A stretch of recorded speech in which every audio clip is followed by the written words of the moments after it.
Hey, what's up, boys and girls? Time for an episode of Inside My Brain. Been a while, probably a month or two, I don't know. I decided to give you guys another lesson on a post that I made on my Instagram recently. I had said I would post it if I got some decent views on it.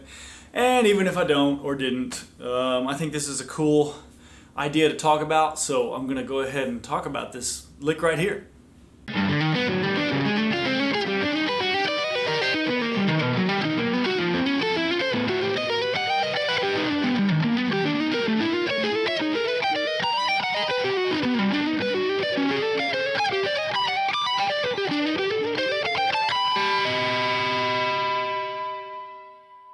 So that's a pretty lengthy little guitar lick, if you will. I don't even know if you could call that a lick. More like an idea incorporating some patterns that I had worked out. So once again, one of my favorite sounds is the augmented sound. So that's what this thing is kind of based around. Basically, I'm taking this idea of the augmented triad and I'm playing this lick major third apart each time. It's basically a sequence, and the sequence is up a major third every time. So there's two or three cool little ideas going on inside this to make it interesting. The first of which will be the idea that I am tonicizing each note in the augmented triad when I play around that note. So the first line based loosely on a G augmented scale or augmented triad. Okay, so that's the first part. So right off the bat, you can hear you get all the juicy notes. You get your root, perfect fifth, your flat 13, same thing as your sharp 5. There's your major third, your major 7, back to the root, and your 5 again. I'm thinking of just G major. I'm not necessarily thinking G augmented because I'm going out a little bit and I'm not nailing that flat 3 from the augmented scale. I'm just kind of tonicizing the G and thinking just G major 7 with a flat 13 in there or whatever. What I do is bridge the gap between the octaves and do the exact same lick a tritone apart. This kind of plays off the idea of splitting up the octave in different tonal centers, so the tritone is perfectly in the middle. That's about as far away from the original as you can get. That's the farthest interval, really. And to keep that close, I'm playing the same lick off the tritone, which in this case would be D flat, and I'm just playing it in position. So the first one is here, then I'm playing the D flat right here. So it's the exact same pattern, just built off a D flat, and I'm coming off the 5th string rather than the 6th string.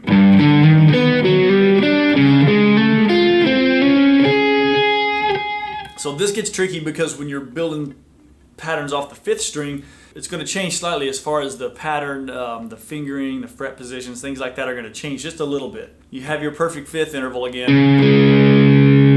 So that's all the same. 1, 5, flat 6. But now your major third, you've got it, it's got a fret in between it from where the root is. But if you know this basic major 7th chord shape, that basic chord shape, you see what I'm outlining there. Now there's a stretch there between the root and the 5th on the last 2 notes.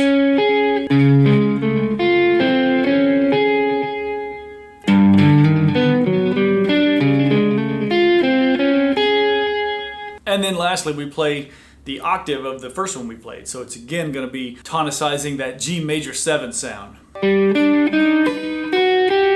And you can see that's a little different from how the first one was. So just check out my fingering or my hands, what frets I'm playing on. And I'm not going to specify what fingering you should use because it's different for everybody.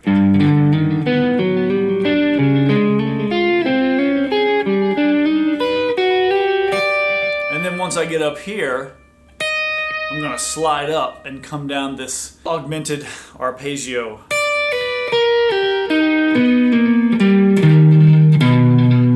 And that lands me on B, which is a major third apart from G. So now I'm going to play the exact same lick off of B.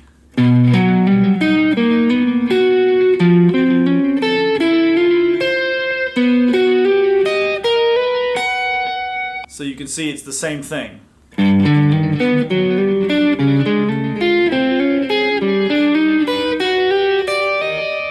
that time I'm using my third finger to my pinky.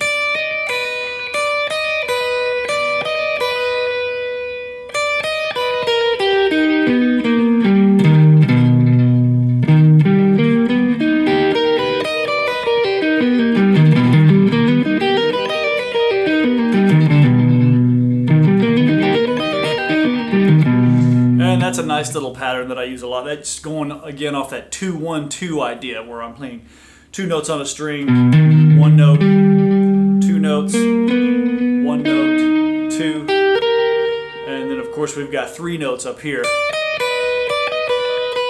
And a lot of times I'll put 3 notes on the last string just to give it a good spot to turn around. And I'm only playing the second half of that at the end of the first pattern because I'm coming down.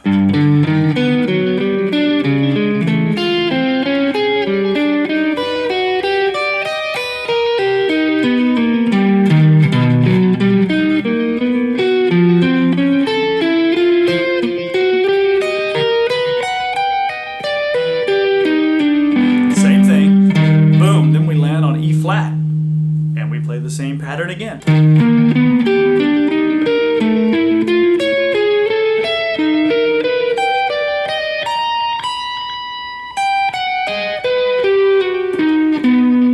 Same thing, and then we land on G again, so now we're up an octave from where we started.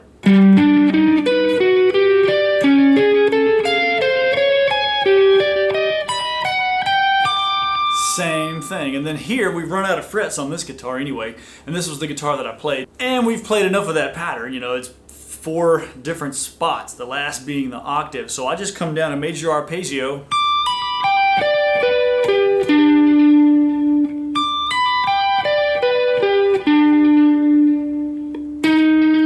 Come up a fret.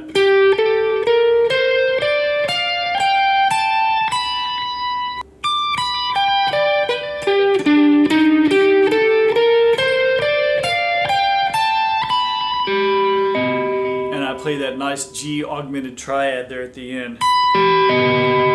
This would be considered an open triad. So rather than playing the notes in order they would be in the scale, like G, B, E flat, I'm playing G, E flat, B. So it's open, there's more space between the notes. Makes it sound a little nicer, especially when you do like, you know, the chord at the end. You want to kind of play both of those.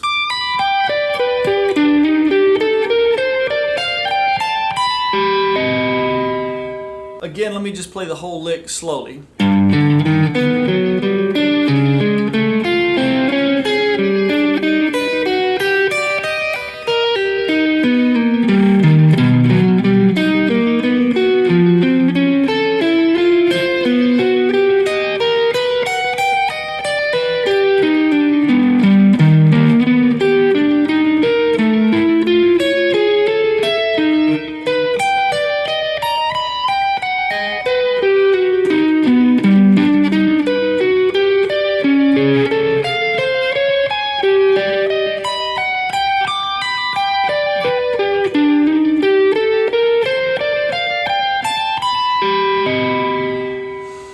So even though you're following the same pattern, it's a bit of a twister for your brain. So hopefully this helps. I'm just tonicizing each note in that triad. I don't know if you'd ever want to play this whole thing as like a solo or something, but it's a great thing to have under your fingers. You can use half of it or something, and anything augmented just sounds great. I hope this is helpful to you. Let me know in the comments. If I left something out, if you have questions, let me know. And if not, just enjoy it and play it. It doesn't have to be fast to be good. This is hard to play fast anyway, but hopefully you can work it up, and hopefully it'll just expand your musical vocabulary for improvising or just playing solos in general. Thanks for watching, guys. Tune in next time.